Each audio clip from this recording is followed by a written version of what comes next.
Hey everybody, Jeremy from WWII Music Exchange here. One of my favorite things that I get to see, not on a very regular basis, but one of my favorite things I get to buy and sell are guitars from 1941 to 1945. Those fall within the wartime guitars. So when people talk about pre-war guitars, they're talking about pre-1941 typically, and there's all kinds of reasons that those guitars are really cool. 1941 to 1945, the US was in World War II, and they were asked to sacrifice all kinds of things. They were asked for men to volunteer and for men to join the war effort, and that they would go to either Europe or Asia. That also meant that the women that were left here were asked to join the workforce.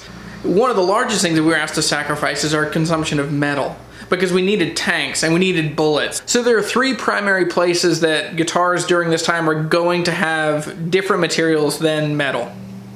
Number one, almost all the guitars from that point, Martin and Gibson, they're not going to have truss rods typically between 1941 and 1945, because having that truss rod, that was a substantial chunk of metal, and so if that metal is not in the guitar, that means that that metal gets to be bullets that are fighting the Nazis.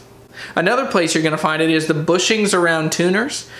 So if you find these guitars, they're not going to have bushings on the tuners. They're just going to have a really tight allowance between the wooden headstock and the tuner posts themselves.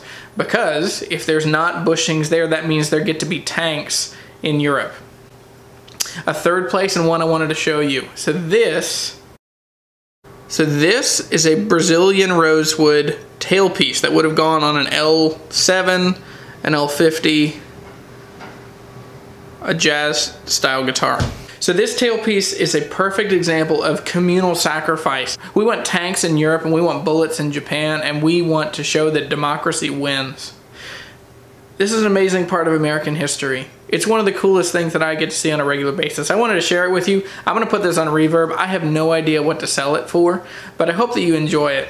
Thanks everybody. Please check out my website. It's reverb.com/shop/WWII Music Exchange. Thanks everybody.